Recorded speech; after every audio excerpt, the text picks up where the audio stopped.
آپ کا نام عمر تھا، لقب فاروق تھا. فاروق کے معنی کرائٹیرین، جدا کرنے والا، دو چیزوں کی تفریق کرنے والا. کنیت ابو حفص تھی. والد کا نام الخطاب تھا، خطاب بن نفیل. آپ قریش کی ایک بہت مشہور شاخ برانچ بنو عدی سے تعلق رکھتے تھے، اور آپ کا جو سلسلہ نسب ہے 8ویں پشت پر، جیسے عبداللہ ابن عبد المطلب، ایسے 8ویں پشت پر جانے کے بعد اللہ کے نبی کریم صلی اللہ علیہ وسلم کے خاندان میں جا کر مل جاتا تھا. حضرت عمر کا جو فاروق کا جو قبیلہ تھا بنو عدی، زمانے جاہلیت میں ان کے ذمہ دو کام تھا. سفارت سمجھتے ہیں یعنی امبیسڈر. ہر ملک کا ایک سفیر ہوتا ہے دوسرے ملک میں، جو یہاں کے کلچر، یہاں کے جو ہے چیزوں کے تعلق سے دوسرے ملک کو باخبر رکھتا ہے، دوسرے قوم کو باخبر رکھتا ہے. یہ سفارت.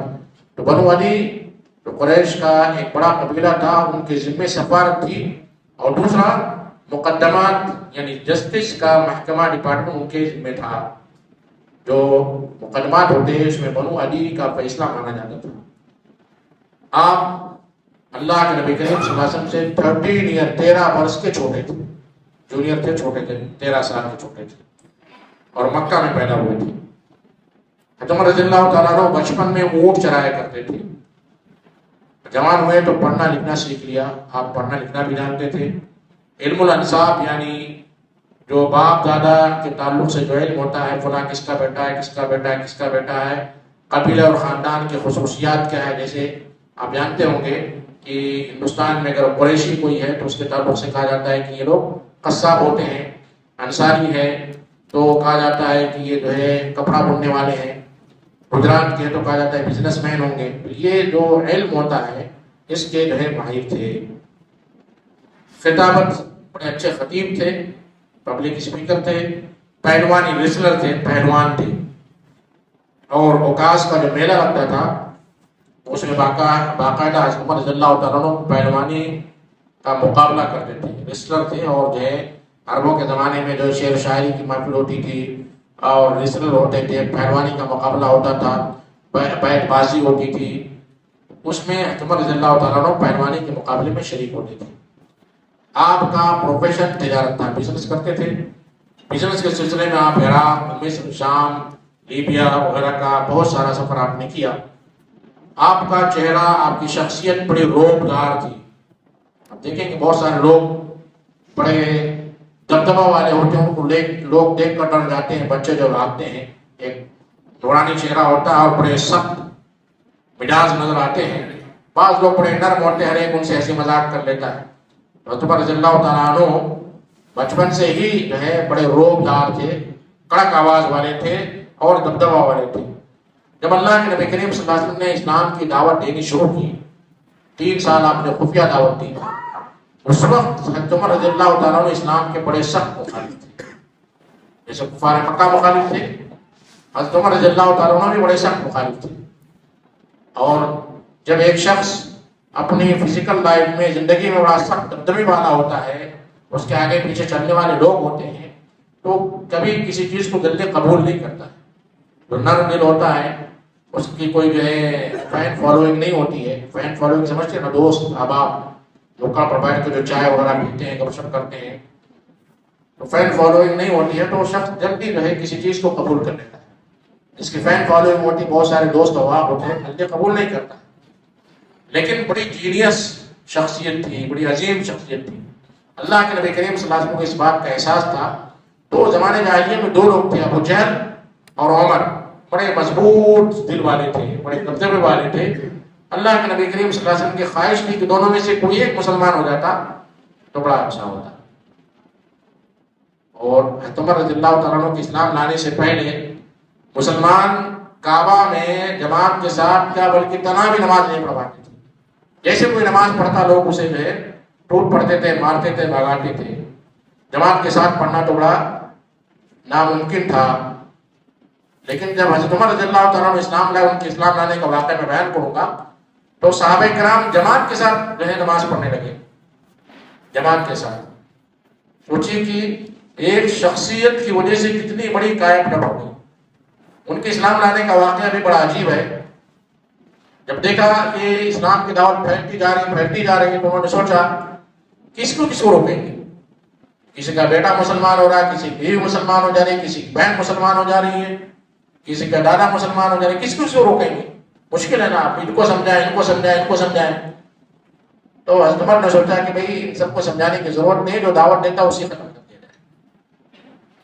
خاص کم جہاں پر جب دعوت دینے والا ختم ہو جائے گا تو دنیا سے اسلام بھی ختم ہو جائے گا, زیادہ محنت کرنے کی ضرورت نہیں ہے ہوگی. یہ کہہ کر تلوار لے کر نکلے کہ اللہ کے نبی کریم صلی اللہ علیہ وسلم کو قتل کر دیا جائے. قتل کر دوں گا, دعوت ختم ہو جائے گی, اسلام ختم ہو جائے گا. اسی ارادے سے وہ گھر سے تلوار لے کر نکلے. راستے میں نعیم بن عبداللہ رضی اللہ تعالیٰ عنہ سے ملاقات بھی کی. عمر کہاں جا رہے ہو تلوار لے کر؟ کہا جا رہا ہوں اور جو محمد کا سر قلم کر دوں گا, ان کو ختم کر دوں گا, آج سے اسلام ختم ہو جائے گا. کس ارادے سے نکلے, کتنا سخت سوچی. نعیم بن عبداللہ نے کہا رہے وہاں کہاں جا رہے ہو, پہلے اپنے گھر کا حال دیکھو, تمہارے بہن اور بہنوں بھی مسلمان ہو چکے ہیں. وہاں اتنا دور کیوں جا رہے ہو, اپنے گھر میں جاؤ, دیکھو تمہارے بہن اور بہنوں بھی مسلمان ہو چکے ہیں. اللہ کے نبی کریم صلی اللہ علیہ وسلم دار ارقم میں صحابہ کرام کے ساتھ بیٹھے ہوئے تھے اور بہت سارے صحابہ وہاں پر تھے. جب حضرت عمر نے سنا کہ ان کے بہنوں مسلمان ہو چکے ہیں تو فوراً سوچا پہلے گھر کی خبر لیتے, بعد میں دیکھا جائے. گھر میں آئے, دروازہ بند تھا. اندر خباب بن رضی اللہ تعالیٰ عنہ جو ہے آپ کی بہن کو قرآن پڑھا رہے تھے, قرآن سکھا رہے تھے. دروازہ ٹوٹا, ٹوٹنے کے بعد ڈر کر جو ہے دروازہ کھولا گیا. دروازہ کھولے تو خباب جو ہے ڈر کے مارے, ڈر کے مارے کونے میں چھپ گئے. اب تلوار بھی ہاتھ میں, پہلے بہنوں کو تو نہیں ماریں گے, دوسرے آدمی کو ماریں گے. تو خباب نے سوچا میں تو بھاگ لیتا ہوں, کیونکہ بہنوں کو سوچتا سمجھا بجھا کے چھوڑ دیں, دعوت تو میں نہیں دیا تو مجھے ہی مارا جائے گا. تو بیچارے جا کر ایک کونے میں چھپ گئے. تو تمہارے نے پوچھا کیا کر رہے ہو, کون سا دین اختیار کیا ہے؟ بہنوں سے تھوڑی سخت کلام ہوئی, 2-4 تھپڑ بھی لگایا, بہنوں کو زخمی بھی کر دیا. بہن آئی چھڑانے کے لیے بہنوں کو, اپنے شوہر کو, انہیں بھی لگایا, 2-4 تھپڑ لگا دیا. کون سا دین اختیار کیا, کیا کر رہے ہو؟ بہن نے کہا عمر جو چاہے کر لو, جو چاہے کر لو, میں اسلام سے نہیں پھروں گی. بہن نے بہت سختی سے کہا جو چاہے کر لو, میں اسلام سے نہیں پھروں گی. یہ کہنا تھا کہ عمر نے سوچا بھائی بہن کہہ رہی ہے میں اسلام سے نہیں پھروں گی, اس کا مطلب اس دین میں کوئی خاص بات ہے, کچھ تو ہے. فوراً ان کی ذہن کی کائے پر ہوگی, ذہن بدل گیا. جب میری بہن کہہ رہی ہے کہ میں کچھ بھی کر لو, قتل کر دو, مار ڈالو, کچھ بھی کر لو, میں اسلام سے واپس نہیں جاؤں گی, مطلب اس میں کوئی خاص چیز ہے. کہا کہ کیا ہے بھائی کیا؟ تو کہا کہ اسلام ہے, قرآن ہے, اس کو پڑھنا ہے. کہاؤ بتاؤ تم کیا پڑھ رہے تھے خطاب سے؟ بہن نے کہا کہ بغیر وضو کے, بغیر غسل کے تم مشرک و ناپاک ہو, میں قرآن تم کو پڑھنے کے لیے نہیں دوں گی. عمر رضی اللہ تعالیٰ عنہ گئے, غسل کیا, آئے اور جو اس کے بعد قرآن مجید کو پڑھا جو آپ کی بہن پڑھ رہی تھی. پڑھنے کے بعد آپ کی دنیا بدل گئی, پوری دنیا بدل گئی. آئے تھے اللہ کے نبی کریم صلی اللہ علیہ وسلم کو قتل کرنے کے لیے, پوری دنیا بدل گئی. وہاں سے آئے کہ چلو مجھے لے کو اللہ کے نبی کی خدمت, وہاں جانا چاہتا ہوں. خباب بن ارد رضی اللہ تعالیٰ عنہ کا پریشر ڈاؤن ہوا, نارمل ہوئے. انہیں لے کر اللہ کے نبی کریم صلی اللہ علیہ وسلم کے پاس گئے, دار ارقم میں جو مجلس تھی, جہاں اسمبلی ہوتی, جہاں بیٹھتے تھے صحابہ کرام. اللہ کے نبی کریم صلی اللہ علیہ وسلم کے پاس گئے. جب دروازے پہ دستک دی تو کسی کو نہیں معلوم تھا عمر مسلمان ہو گئے. سب لوگ گھبرا گئے. تلوار آئے, دروازے پر حضرت عمر کھڑے ہوئے ہیں. آپ کے چچا حضرت حمزہ رضی اللہ تعالیٰ عنہ بھی بڑے جری تھے, غزوہ احد میں شہادت تھی. انہوں نے کہا ٹھیک ہے, تمہار آئے ہیں نا, آنے دو, اگر اچھے ارادے سے آئے تو ٹھیک ہے, ورنہ انہی کی تلوار سے ان کی گردن اڑا دوں گا. ابھی کسی کو نہیں معلوم تھا کہ مسلمان ہے. تو عمر نے کہا نہیں مجھے آپ سے قاسم سے ملنا ہے. اکیلے اور اللہ کے نبی کریم صلی اللہ علیہ وسلم کے پاس آئے. اللہ کے نبی کریم صلی اللہ علیہ وسلم کو پکڑا اور کہا عمر کس ارادے سے آئے ہو؟ دامن پکڑ کر روب سے, عمر کس ارادے سے آئے ہو؟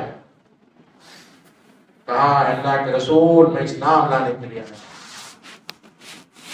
جو صحابہ کرام تھے سارے صحابہ کرام نے زور سے اللہ پر پکارا، اتنے زور سے پکارا، اتنے زور سے پکارا سارے صحابہ باہر آ کر کہ پورے مکہ کی پہاڑیوں میں آواز ہے اللہ اکبر کی پورا گونج اٹھا۔ آپ کے اسلام لانے کے بعد اسلام کو بڑی طاقت ملی، بڑی طاقت، بہادر انسان مسلمان ہو گئے۔ مثال لے لینا چاہتا ہوں، 89 کا واقعہ ہے کہ علاقے میں ہم لوگ تقریر کرنے گئے، وہاں پر صرف ایک مسجد جو ہے ہمارے سلف کی تھی، رات میں تقریر ہوئی، مجھے جو ہے دوسرے دن صبح دبئی جانا تھا، میں وہاں سے جو ہے اسٹیشن آیا، اسٹیشن پر بیٹھ گیا ٹرین میں، ہمارے کچھ احباب وہاں پر تقریر کر رہے تھے، انہیں خوب مارا گیا، اور بعد میں جن صاحب نے مارا تھا آج ماشاءاللہ ایک منہج سلف کے ایک بڑے اچھے جو ہے پختہ دعویدار ہیں، اور شہر میں بہت ساری مساجد بن گئی، ڈان تھے، اور جو ہے الحمدللہ جب وہ منہج سلف اختیار کیا انہوں نے، تو آج ان کے ماتحت کئی ساری مساجد ہے اس علاقے میں جہاں پر کتاب و سنت کی صرف ایک مسجد کی آج 25 مسجد قائم ہے۔ اللہ انہیں جزائے خیر دے، ان کی خدمات کو قبول کرے۔ میرا اشارہ بہت سارے لوگ سمجھ گئے، کرناٹک میں ایک شہر ہے۔ اس طرح جب لوگ اسلام لاتے ہیں تو اسلام کو ایک طاقت ملتی ہے۔ پھر صحابہ کرام جا کر کعبۃ اللہ میں باجماعت نماز پڑھنے لگے، باجماعت نماز پڑھنے۔ عمر رضی اللہ تعالیٰ عنہ جب ہجرت کے لیے گئے تو مکہ سے لوگ ہجرت کرتے تھے، رات میں یا دوپہر کے وقت جب سب لوگ سو جاتے ہیں تو خاموشی سے نکلتے تھے، جانا ادھر تو ادھر سے جاتے تھے، چھپ چھپ کر جاتے تھے، چھپ چھپ کر۔ کیوں؟ مسئلے کی معلوم اگر ہجرت کے لیے جا رہے تو پکڑ کر لایا جاتا تھا، پھر مکہ میں چھوڑ دیتے تھے، سب چھپ چھپ کر جاتے تھے۔ حضرت عمر رضی اللہ تعالیٰ عنہ جب ہجرت کرنے جانے لگے تو اعلان کیا، میں مدینہ جا رہا ہوں، میں مدینہ جا رہا ہوں، جس کو اپنی ماں سے محبت ہے، جس کو اپنی زندگی سے محبت ہے وہ خاموش رہے، جس کو محبت نہیں اس وادی کے پیچھے مجھ سے آ کر نہیں، یہ راستے سے جا رہا ہوں، جس کے دم ہے، جس کو طاقت ہے وہ اس وادی کے پیچھے مجھ سے آ کر ملے گا۔ اور اعلان کرتے ہوئے دبدبے کے ساتھ انہوں نے مدینہ کی طرف ہجرت کی۔ یہ صحابی تھے حضرت عمر رضی اللہ تعالیٰ عنہ۔ ہجرت کے بعد اللہ کے نبی کریم صلی اللہ علیہ وسلم کے ساتھ سارے غزوات میں شریک تھے، غزوہ بدر، غزوہ احد، حنین، سارے غزوات میں اللہ کے نبی کریم تبوک وغیرہ میں سب میں آپ شریک تھے۔ فتح حدیبیہ، صلح حدیبیہ، فتح خیبر، فتح مکہ، حنین میں اور ان سارے غزوات میں اپنے بہادری کے جوہر حضرت عمر رضی اللہ تعالیٰ نے دکھایا، بڑے بہادر تھے۔ جب اللہ کے نبی کریم صلی اللہ علیہ وسلم کی وفات ہوئی، ابو بکر کو خلیفہ متعین کیا گیا، تو آپ کے کنسلٹنگ فیکلٹی میں تھے، یعنی شورا ممبر تھے، اور بعد میں مدینے کے قاضی چیف جسٹس بھی حضرت عمر رضی اللہ تعالیٰ عنہ کو بنایا گیا۔ سن 13 ہجری میں جب حضرت ابو بکر رضی اللہ تعالیٰ عنہ کا انتقال ہوا اور ابو بکر رضی اللہ تعالیٰ عنہ کی خلافت ختم ہوئی، تو آپ نے یعنی ابو بکر رضی اللہ تعالیٰ عنہ نے صحابہ کرام کو جمع کیا اور مشورہ کیا کہ میری وفات کے بعد کس کو خلیفہ بنایا جائے، کس کو؟ تو لوگوں نے مشورہ کیا کہ عمر رضی اللہ تعالیٰ عنہ کو بنایا جائے، تو بالاتفاق ابو بکر رضی اللہ تعالیٰ عنہ نے انہیں خلیفہ بنایا کہ میرے مرنے کے بعد میرے جانشین میرے خلیفہ ہوں گے، جو مسلمانوں کے امیر ہوں گے۔ جب آپ کی وفات ہوئی تو سارے صحابہ کرام رضوان اللہ تعالیٰ علیہ اجمعین نے حضرت عمر رضی اللہ تعالیٰ عنہ سے بیعت کر لی، اس طرح آپ دوسرے خلیفہ ہوئے۔ سن 23 ہجری میں حضرت عمر رضی اللہ تعالیٰ عنہ کو شہید کر دیا گیا۔ ابو بکر رضی اللہ تعالیٰ عنہ کی وفات سن 13 ہجری میں ہوئی، اس کے 10 سال تک آپ نے خلافت کی۔ کچھ واقعات میں آپ کے سامنے ذکر کروں گا۔ سن 13 ہجری میں ایک پارسی غلام، پرشین غلام، آفتاب پوناوالا سنا آپ نے؟ مسلمان ہے، نام مسلمان دیکھ رہا ہے، پارسی ایک مذہب ہے جو ممبئی کے بعد علاقوں میں رہتا، پارسی جو آگ کی پوجا کرتے ہیں، ایران کے لوگ ہیں بہت کم، ہندوستان میں میرے خیال سے -1% ہو گئے، اس میں سے آفتاب پوناوالا، شہزاد پوناوالا ہے، جسے میڈیا مسلمان کہہ کر جو ہے بتا رہے کہ مسلمان ہے، مسلمان نہیں ہے، پارسی ہے، کا مذہب ہے آگ کی پوجا کرنا. یہ پارسی غلام تھا، بلول فیروز نام تھا اس کا. اس نے حضرت عمر رضی اللہ تعالیٰ عنہ پر حملہ کیا کہ وہ فجر کی نماز پڑھا رہے تھے. دیکھیے موت بھی کیسی آئی. فجر کی نماز میں جو بڑی مشکل نماز ہے، اور شہادت کی موت. حملہ کیا جب آپ فجر کی نماز کی امامت کر رہے تھے، آپ نے نماز مکمل بھی کی، 6 وار کیا تھا. 6. آج ایک مچھر کاٹتا ہے تو ہم پریشان ہو جاتے ہیں. مچھر کاٹتا ہے تو پریشان ہو جاتے ہیں. پنکھا تھوڑا سا لائٹ چلی گئی تو گرمی ہونے لگتی ہے، پریشان ہو جاتے ہیں. 6 وار کرنے کے بعد انہوں نے فجر کی نماز کی امامت کی اور کمپلیٹ کیا، مکمل کیا. 3 دن کے بعد آپ کی وفات ہو گئی. حادثے کے 3 دن بعد. اس وقت آپ کی عمر 63 سال تھی. اللہ کے نبی کریم صلی اللہ علیہ وسلم کی وفات 63 میں ہوئی تھی. حضرت بکر رضی اللہ تعالیٰ عنہ کی بھی اور حضرت عمر رضی اللہ تعالیٰ عنہ کی بھی 63 وفات ہوئی. وفات سے پہلے آپ نے جو ہے شورا بنایا 6 لوگوں کا کہ ان میں سے کسی کو خلیفہ بنا لیا جائے. تو بالاتفاق عثمان رضی اللہ تعالیٰ عنہ کو خلیفہ بنایا گیا.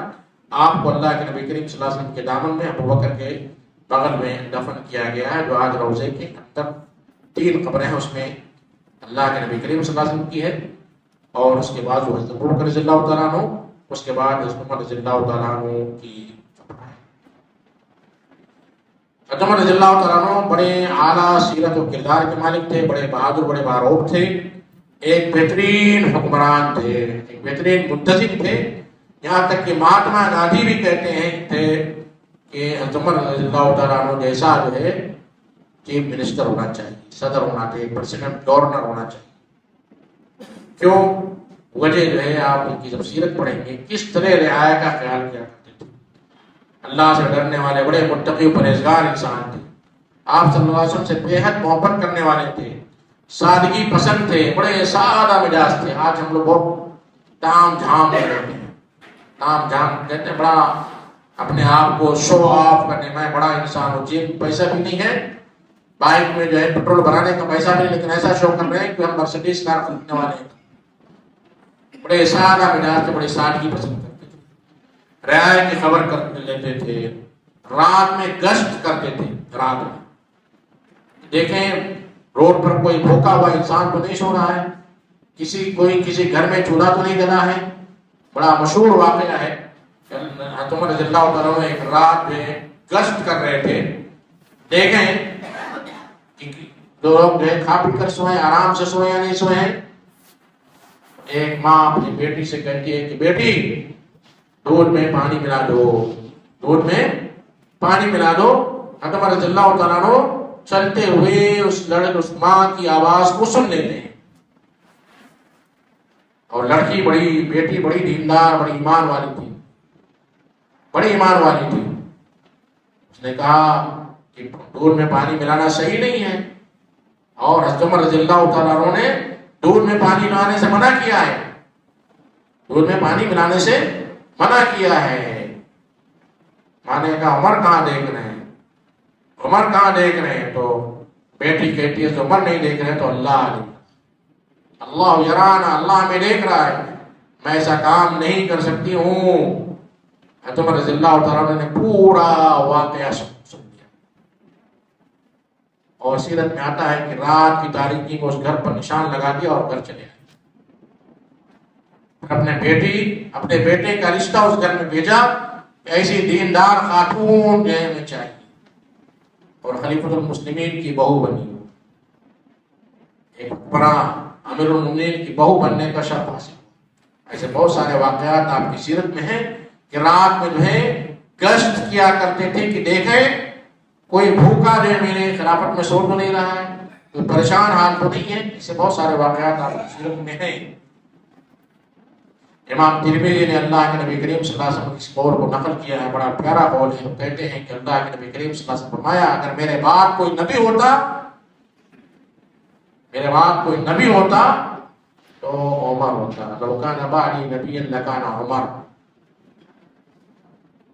اللہ کے نبی کریم صلی اللہ علیہ وسلم کی یہ شہادت کہ ان کے اندر نبوت کی صفات اور امتیازات پائے جاتے تھے، لیکن اللہ نے نبوت کا سلسلہ ختم کر دیا. آپ خاتم النبیین تھے، اس کے بعد کوئی نبی آنے والا نہیں ہے، لیکن آپ کے اندر جو خوبیاں تھیں، جو خصلتیں تھیں، جو صفات، جو امتیازات تھے، وہ نبیوں والے تھے۔ اللہ کو کسی کو نبی بنانا ہوتا تو حضرت عمر رضی اللہ تعالیٰ عنہ کو بناتی تھی۔ حضرت عمر رضی اللہ تعالیٰ عنہ نے دور خلافت میں بہت ساری چیزیں ایجاد کی، جس کا اولیات کہا جاتا ہے۔ پہلے کس نے ٹیلی فون بنایا؟ کسی کو معلوم ہے؟ الیگزینڈر نے بنایا تو پہلے۔ ہاں، ٹیلی فون کس نے بنایا؟ ہوائی جہاز کس نے بنایا پہلے؟ ہاں، رائٹ بردرز، مجھے بھی نہیں معلوم۔ طب کی پہلی کتاب کس نے لکھی؟ ابن سینا نے، یہ مجھے معلوم ہے، جسے ابن سینا کہا جاتا ہے۔ تو پہلا جو کام اہم کیا حضرت عمر رضی اللہ تعالیٰ عنہ نے، اس میں سے چند کا ذکر میں کرتا ہوں۔ کوئی بتا سکتے کوئی ایک دو تین کچھ؟ حضرت عمر رضی اللہ تعالیٰ عنہ نے پہلی جو چیز شروع کی، علماء کرام نہ بولے، شورا فوج غسل، ماشاء اللہ۔ تو یہ چیزیں میں آپ کے سامنے کچھ ذکر کروں گا کہ اس دور میں حضرت عمر رضی اللہ تعالیٰ عنہ نے کیا کیا چیزیں بنائی۔ سب سے پہلی چیز جو ہجری کیلنڈر ہے ابھی چل رہا ہے، پہلے جو ہے تاریخ ایسے کی جاتی تھی، عام الفیل سے 1 سال پہلے، 2 سال پہلے، 2 سال بعد، کسی وقت میں کوئی حادثہ اور تباہ، کورونا سے 2 سال پہلے، پری کورونا، پوسٹ کورونا بولا جاتا تھا۔ تو ایسے اس وقت جو خاص واقعہ ہوتا تھا، اللہ کے نبی کریم صلی اللہ علیہ وسلم عام الفیل کے سال پیدا ہوئے، اس سال ہاتھی والا واقعہ ہوا۔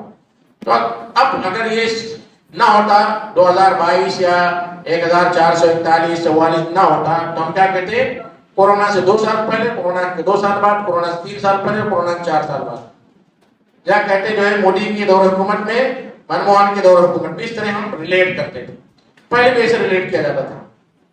حضرت عمر رضی اللہ تعالیٰ نے کہا یہ بہت مشکل ہے، خطوط جا رہے ہیں تو تاریخ لکھی جا رہی ہے تو اس میں لکھے 2 سال پہلے، 4 سال پہلے، تو بڑا مشکل تھا۔ تو صحابہ کرام کو جمع کیا اور مشورہ لیا گیا کہ بھئی ایک تاریخ متعین کی جائے۔ تو سارے صحابہ کرام نے ہجرت کی تاریخ کو پہلا سال مانا۔ اس سے یہ پیغام جاتا ہے کہ اللہ کے نبی کریم صلی اللہ علیہ وسلم کی پیدائش کو سال نہیں مانا گیا، ہجرت کا اسلامی کیلنڈر کا پہلا سال نہیں مانا گیا۔ کیوں؟ اس لیے کہ نبوت سے پہلے کی زندگی آپ کی عام زندگی تھی، اور نبوت کے بعد جو ہجرت ہوئی ہے، ہجرت نے دنیا کی کایا پلٹ کی، انقلاب لایا۔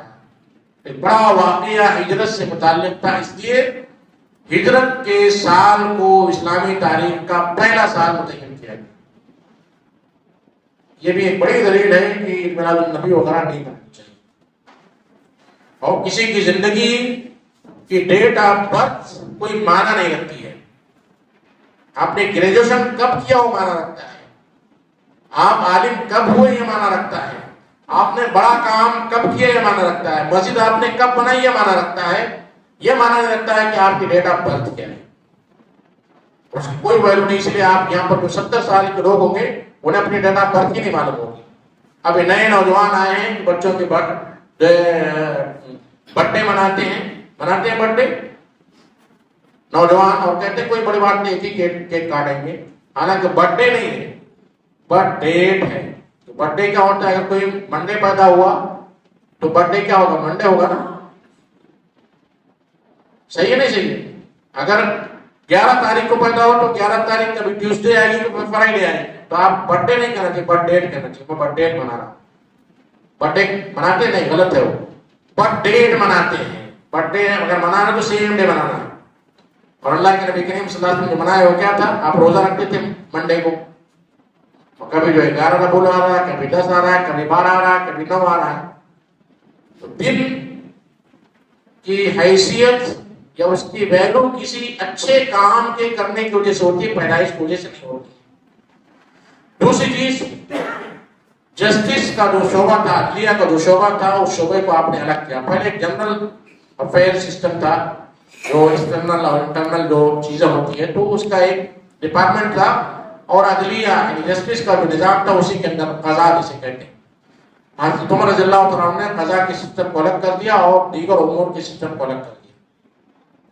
باقاعدہ بیت المال قائم کیا، ایک سسٹمائز بیت المال تھا جس میں زکوٰۃ کے، عشر کے، خراج کے پیسے، جزیہ کے پیسے جمع کیے جاتے ہیں اور اس کو سسٹم کے حساب سے تقسیم کیا جاتا ہے۔ صدقات کس کو دینا ہے، خمس اللہ کے نبی کریم صلی اللہ علیہ وسلم خاندان کو دینا، مال غنیمت آ رہا تو اس کی تقسیم کیسی ہو، تو یہ سارے سسٹم کو بیت المال کے انڈر میں کر دیا اور ایک آرگنائز جو ہے نظام چلتا رہا بیت المال کا عمر رضی اللہ تعالیٰ عنہ کے زمانے میں۔ فوج کا محکمہ ہے، ملٹری آرمی جسے کہتے ہیں۔ پہلے اللہ کے نبی کریم صلی اللہ علیہ وسلم کے زمانے میں اعلان کیا جاتا تھا کہ جہاد کے لیے نکلو، انفروا خفافا وثقالا، جیسے بھی ہو ہلکے پھلکے، یا آپ کے پاس جو ہے تلوار ہے، گھوڑا ہے، لے کر نکلو، سب کو نکلو، سب کو نکلنا تھا۔ یا کبھی کبھی ایسا کہا جاتا تھا چند لوگوں کی ضرورت ہے، 10 صحابہ کو بھیج دیا، 50 صحابہ کو، 200 صحابہ کو بھیجا گیا۔ اس میں کوئی تنخواہ نہیں ملتی تھی، کوئی سیلری، کوئی کمپنسیشن نہیں ملتا تھا، بس ایسے ہی تھا۔ حضرت عمر رضی اللہ تعالیٰ عنہ نے فوج کا محکمہ قائم کیا، ملٹری اور آرمی سسٹم بنایا اور متعین کی کہ مسلمانوں کے اتنے پرسنٹ لوگ اس میں کام کریں گے، انہیں باقاعدہ تنخواہیں دی جائیں، اور جو مجاہدین تھے جو اللہ فی اللہ کرنا چاہتے وہ بھی کریں گے۔ تو باقاعدہ ایک سسٹم آرمی کا قائم کیا، بہت سارے شہر بسائے، کوفہ، بصرہ، موصل، فسطاط وغیرہ جو ہے شہر آپ نے بسائے۔ مردم شماری کرائی، NPR آپ سنتے ہوں گے بہت زیادہ جو چل رہا ہے، نیشنل پاپولیشن رجسٹر، یہ ہے مردم شماری، کتنے لوگ مکہ میں رہتے ہیں، کتنے لوگ مدینہ میں رہتے ہیں، ان کا جو علاقہ ہے کیا، جو ڈور سسٹم ہوتا ہے اس کے تحت NPR جو ہوتا ہے، جو آج ایک سسٹم ہے نیشنل پاپولیشن رجسٹر، تو وہ اسی ہے عمر رضی اللہ تعالیٰ نے اس زمانے میں قائم کیا مردم شماری۔ جیل خانہ بنایا، پہلے جرائم بہت کم ہوتے تھے، آبادی کم تھی، اور جو بھی جرائم ہوتے تھے لوگ توبہ کر لیتے تھے، یا اللہ کے نبی کریم صلی اللہ علیہ وسلم انہیں مولد دیتے، جاؤ جو ہے توبہ کرو، واپس آؤ، پھر واپس آتے تھے، انہیں جو ہے رجم کر دیا گیا، سزائیں دی گئی، یا مدینے میں انہیں باندھ دیا گیا۔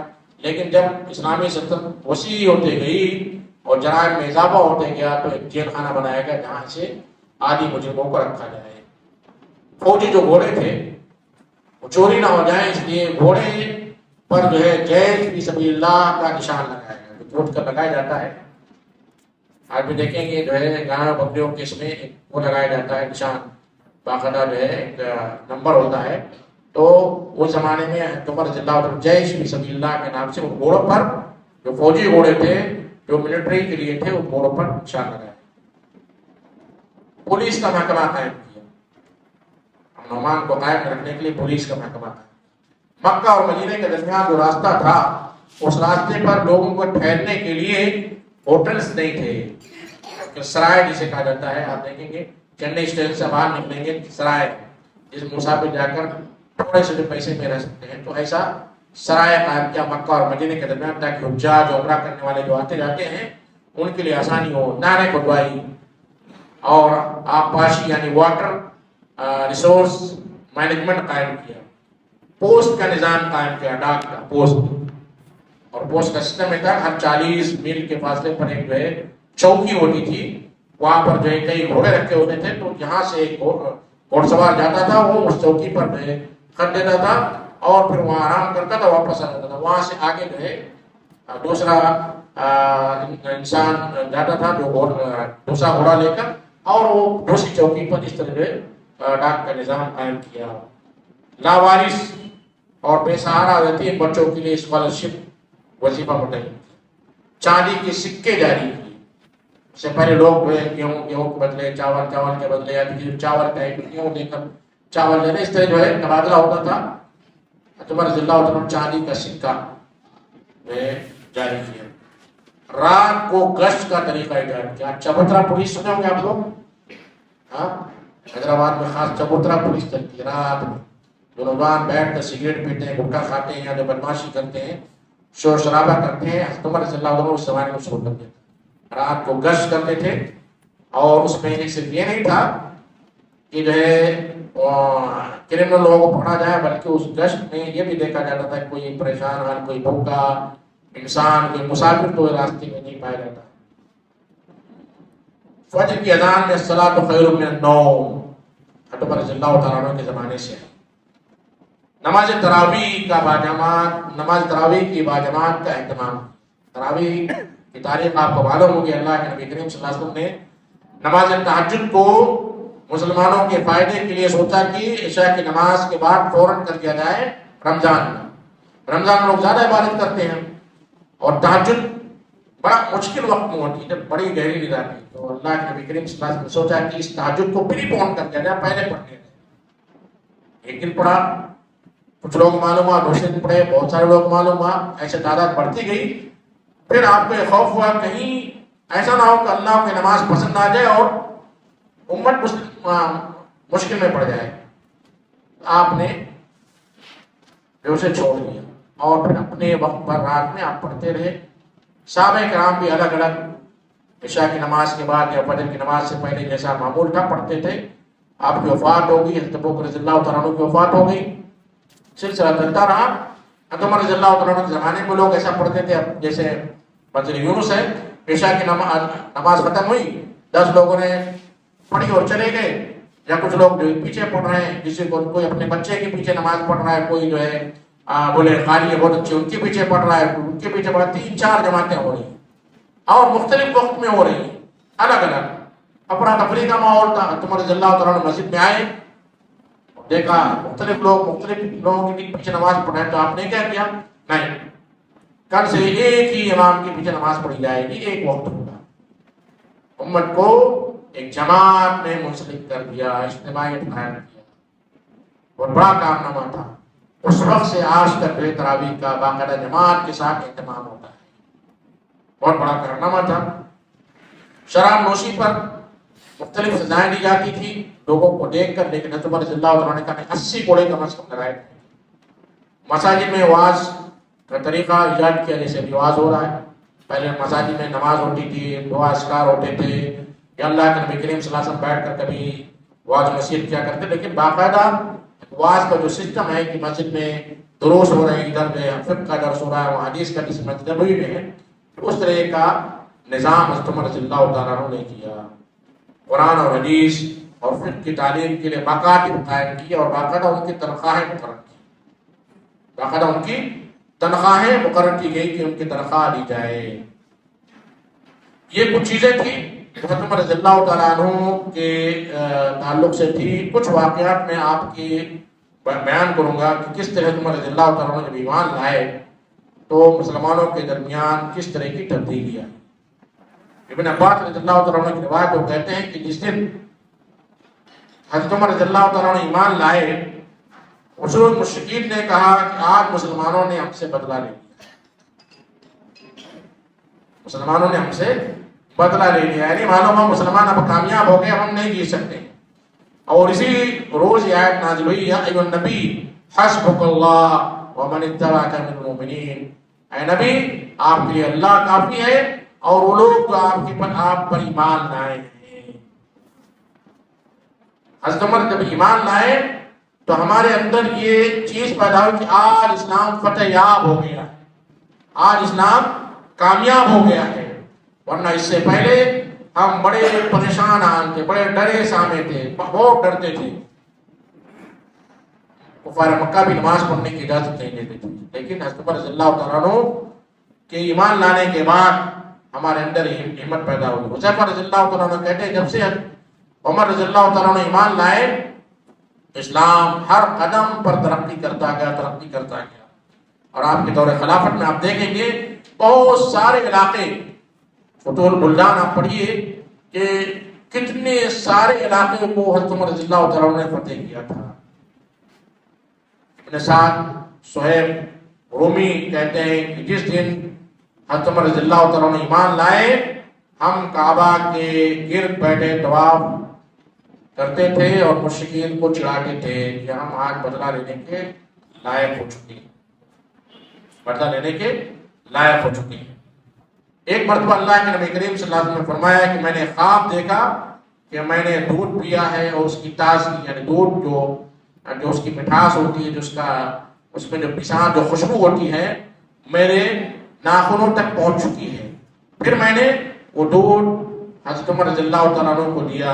لوگوں نے پوچھا کہ اللہ کے رسول اس سے مراد کیا ہے؟ آپ نے دودھ پیا اور وہ دودھ اتنا ٹھنڈا تھا، اتنا اس کی تازگی تھی کہ آپ کے ناخنوں تک پہنچ گیا، پھر آپ نے دودھ حضرت عمر کو دے دیا. یہ خواب ہے، اس خواب کی تعبیر کیا ہے؟ آپ نے فرمایا دودھ سے مراد علم ہے. میں نے وہ علم حاصل کیا، وہ علم اللہ نے مجھے دیا، وہ علم جو ہے ناخنوں تک پہنچ گیا، نہیں کمپلیٹ علم حاصل ہو گیا. جو باقی تھا وہ میں نے حضرت عمر رضی اللہ تعالیٰ عنہ سے دیا، وہ علم میں نے انہیں دے دیا. اسی طرح ایک دوسری حدیث میں آتا ہے اللہ کے نبی کریم صلی اللہ علیہ وسلم، میں نے خواب دیکھا کہ لوگوں کو میرے سامنے پیش کیا جاتا ہے اور وہ قمیص پہنے ہوئے ہیں، بعض کے قمیص سینے تک ہے اور بعض اس سے زیادہ تھوڑے نیچے، مگر حضرت عمر رضی اللہ تعالیٰ عنہ کا قمیص اتنا لمبا ہے کہ زمین سے کھستا چلا جا رہا، زمین کھس رہا ہے، اتنی لمبی قمیص پہنے ہوئے. کچھ کی قمیص سینے تک ہے، کچھ کی نیچے تک ہے، کچھ کی اور نیچے تک ہے، ٹخنوں تک ہے، لیکن حضرت عمر رضی اللہ عنہ کی قمیص زمین میں گھسڑ رہی ہے. صحابہ نے پوچھا کہ اس خواب کی تعبیر کیا ہے؟ آپ نے فرمایا دین. ان کا دین اتنا زیادہ ہے، اتنا طویل ہے، اتنا زیادہ دیندار ہے کہ جیسے کپڑا زمین پر لٹکتا ہے. دین کے معاملے میں بھی آپ بڑے اعلیٰ درجے پر فائز تھے.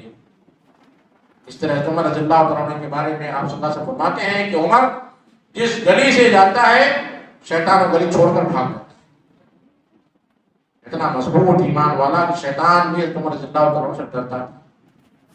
اتنی بڑی مثال دے کر اللہ کے نبی کریم صلی اللہ علیہ وسلم نے عمر کی تعریف کی.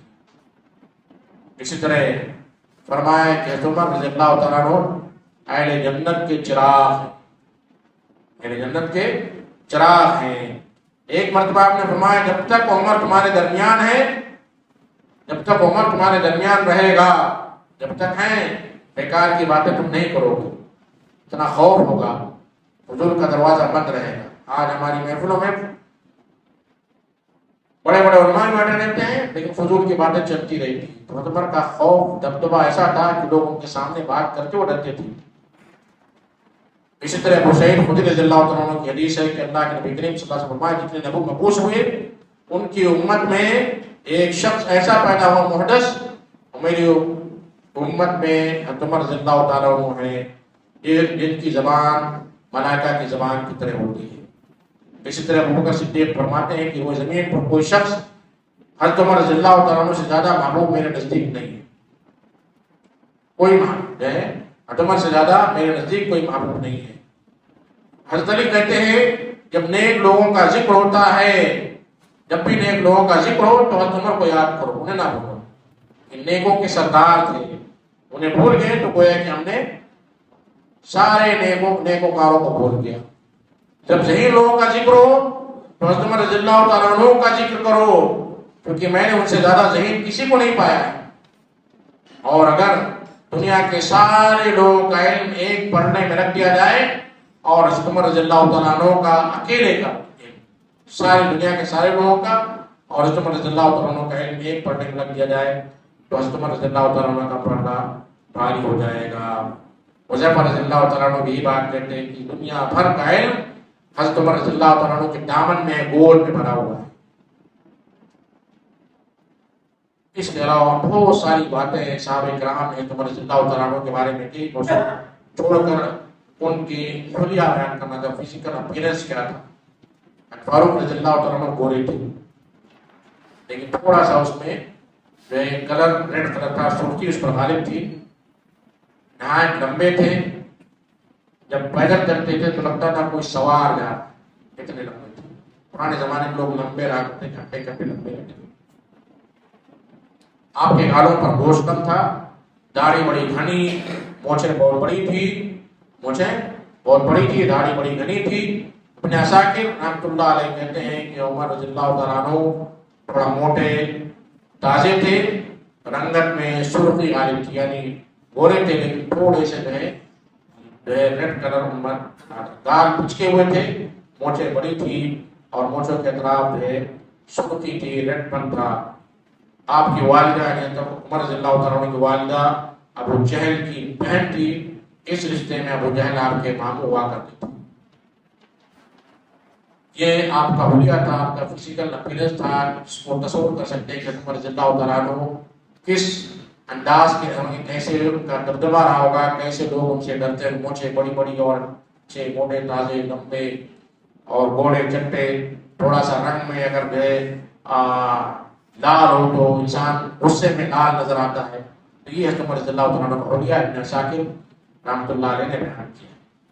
23 جمادی الثانی سن 13 ہجری کے دن مدینہ منورہ میں سارے مسلمانوں نے بالاتفاق عمر رضی اللہ تعالیٰ عنہ سے بیعت کی، اور یہ بیعت جو ہے دوشنبہ کے دن مثنیٰ بن حارثہ جو بیان کرتے ہیں کہ عمر رضی اللہ تعالیٰ عنہ کی جب بیعت ہوئی انہوں نے بلا کر جو حکم دیا اس کے الفاظ یہ تھے کہ مجھے قوی امید ہے کہ میں آج ہی مر جاؤں گا، میرے مرنے کے بعد تم کل کا دن ختم کرنے سے پہلے دن کا ختم ہونے سے پہلے مثنیٰ رضی اللہ تعالیٰ عنہ کے ساتھ لوگوں کو لڑائی پر روانہ کر دینا، تم کو کوئی مصیبت تمہارے دینی کام سے نہ روکے. یہ لمبا خطبہ ہے، یہ بتانے کا مقصود یہ ہے کہ آخری وقت میں بھی حضرت عمر رضی اللہ تعالیٰ عنہ نے جو حکم دیا، آج کل ہم جو حکم دیتے ہیں کبھی بھی جاتے ہوئے تو ہم کہتے ہیں take care your health, take care your self,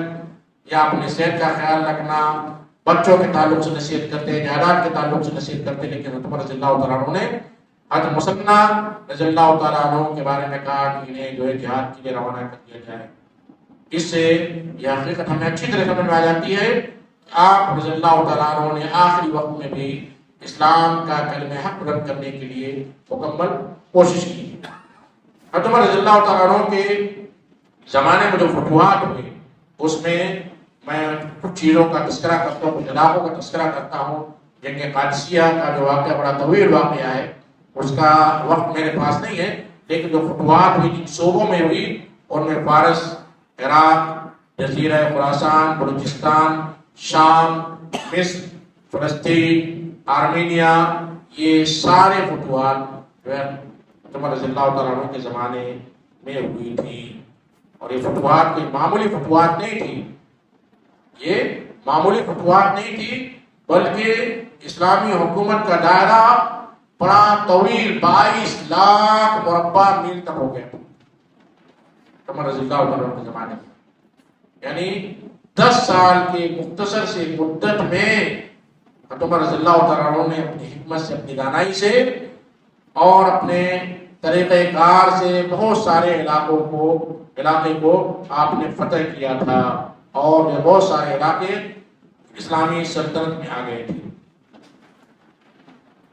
آپ کے ازواج اور اولاد کا تذکرہ بھی میں کرتا چلوں. حضرت عمر رضی اللہ تعالیٰ عنہ کا پہلا نکاح زمانے جاہلیت میں زینب بنت مظعون سے ہوا تھا. زینب بنت مظعون سے زمانے جاہلیت میں ہوتا، جن سے عبداللہ بن عمر رضی اللہ تعالیٰ عنہ جو عبادلہ اربع جو کہا جاتا وہ پیدا ہوئے تھے. عبد الرحمن اکبر، بڑے عبد الرحمن 2 تھے، جس میں اکبر جو ہے زینب سے پیدا ہوئے تھے، اور حفصہ ام المؤمنین رضی اللہ تعالیٰ عنہ جو ام المؤمنین ہیں جن کا تذکرہ انشاءاللہ آئے گا، یہ بھی پیدا ہوئی تھی.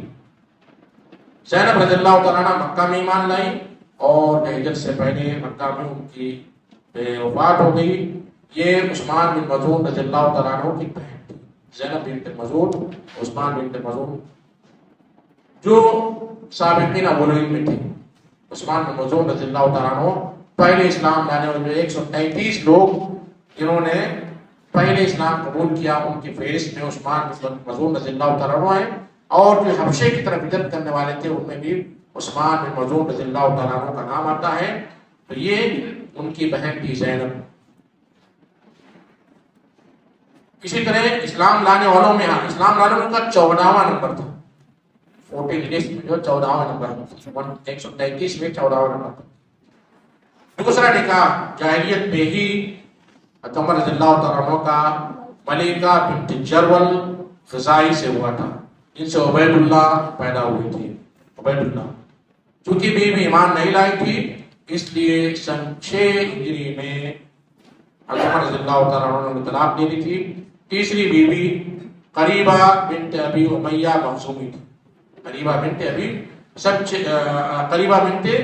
امیہ مخزومی تھی، جن سے جاہلیت میں نکاح ہوا تھا، اور انہیں بھی عمر رضی اللہ تعالیٰ عنہ نے صلح حدیبیہ کے وقت طلاق دے دی تھی. سلوڈن کو تین کو طلاق دی. چوتھا نکاح حالت اسلام میں ام حکیم بنت حارث بن ہشام مخزومی سے ہوا تھا جن سے فاطمہ پیدا ہوئی تھی.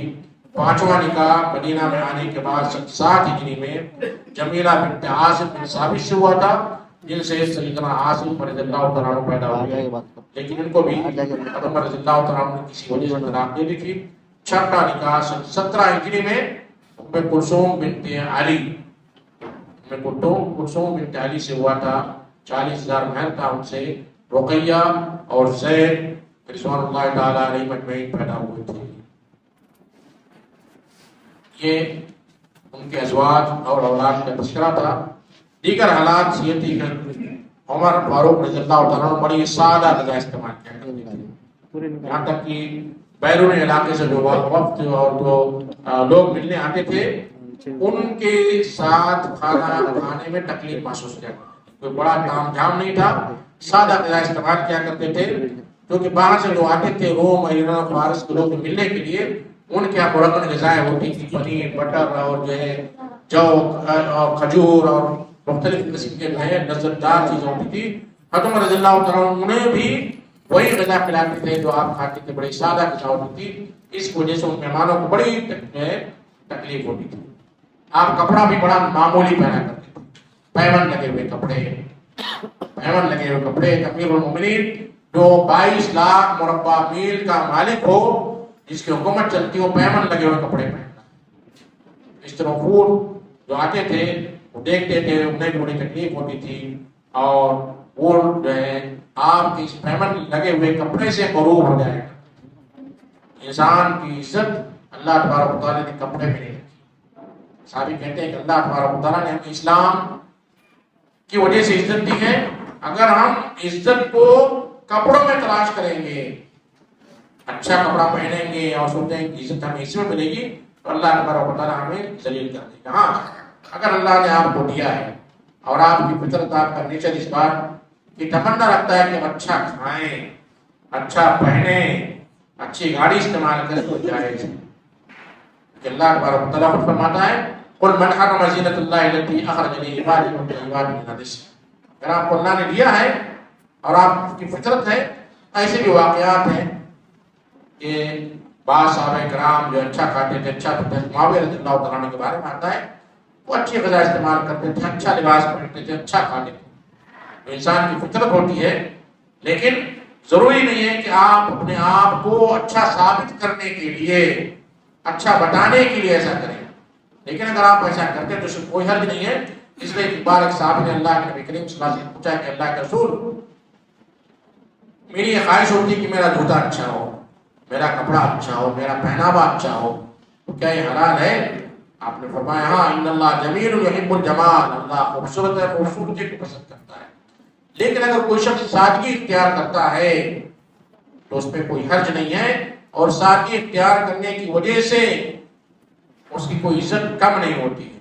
لہٰذا یہ سوچنا کہ کپڑے میں عزت ہے، سادگی میں عزت نہیں ہے، یہ صحیح نہیں ہے. اللہ تبارک و تعالیٰ انسان کو اسلام کی وجہ سے، علم کی وجہ سے، عمل کی وجہ سے عزت دیتا ہے. عزت اگر ہم اس کے علاوہ کسی دوسری چیز سے حاصل کرنے کی کوشش کرتے ہیں تو اللہ تبارک و تعالیٰ ذلیل کر دیتا ہے. ہاں، انسان ان چیزوں کا استعمال اللہ کی نعمت کی اظہار، کچھ لوگوں کا خیال ہوتا ہے اللہ نے ہمیں دیا ہے، ہم اللہ کی نعمت کا اظہار کرنا چاہتے ہیں، تو ایسا کرنا جائز ہے. اور یہ دونوں جو ہے اللہ کے نبی کریم صلی اللہ علیہ وسلم کی سنت سے ثابت ہے. آپ صلی اللہ علیہ وسلم ایک اچھا لباس، اپنی چادر رکھتے تھے. جب وقت ملنے کے لیے آتے تھے، سفیر کو ایمبیسڈر ملنے آتا آپ اسے پہن لیا کرتے تھے. اور عید کی، جمعہ کی نماز میں اللہ کے نبی کریم صلی اللہ علیہ وسلم نے حکم دیا کہ صاف ستھرا اچھا کپڑا، جو گھر میں سب سے اچھا کپڑا ہو اسے پہنا جائے. خوشبو لگا کر گئے عیدین کی نماز میں، جمعہ اور اجتماعات میں، جماعت کی نمازوں میں آیا جائے. یہ جواز کی حد تک ہے، لیکن اگر لوگ اسے ضروری سمجھتے ہیں اور بلا جو ہے آپ کی کیا کہتے ہیں، آپ کی بلا استطاعت، یعنی آپ کی استطاعت نہ ہو، آپ سمجھیں کہ اسی میں عزت ہے، اور استطاعت نہ ہونے کے باوجود آپ جو فضول خرچی کریں اور زبردستی جو اپنے آپ کو بناؤ سنگار کے ساتھ پیش کریں، تو اسلام اس بات کی اجازت نہیں دیتا ہے. اللہ سے دعا ہے کہ اللہ تبارک و تعالیٰ ہمیں حضرت عمر رضی اللہ تعالیٰ عنہ کی سیرت کو اپنانے کی توفیق عطا فرمائے، تمام صحابہ کرام سے ہمیں محبت عطا فرما، صحابہ کرام کے طریقے پر، صحابہ کرام کے منہج پر چلنے کی توفیق عطا فرما، ہم دین کو صحابہ کرام کے سمجھنے کی طرح سمجھیں اور ہمارا خاتمہ صحابہ کرام، اسلام، اللہ کے نبی کریم صلی اللہ علیہ وسلم، اللہ کی محبت کو اقول قولی ھذا واستغفر اللہ لی ولکم ولسائر المسلمین هو الغفور الرحیم وآخر دعوانا الحمد للہ رب العالمین۔ السلام علیکم ورحمۃ اللہ وبرکاتہ۔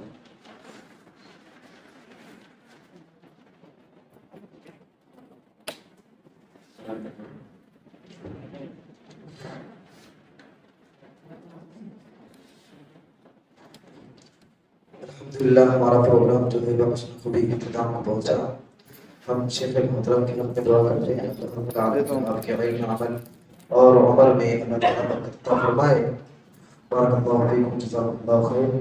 اور آپ تمام کا بھی میں شکر ادا کرتا ہوں۔ اسی طرح اگلا جو اتوار ہے عثمان رضی اللہ تعالیٰ عنہ کی سیرت بیان کی جائے گی، لہذا آپ تشریف لائیں اور اپنے علم میں اضافہ کریں۔ تمام شرکاء کے لیے چائے کا انتظام کیا گیا ہے، لہذا آپ اس کو قبول فرمائیں۔ جزاکم اللہ خیر۔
Gracias.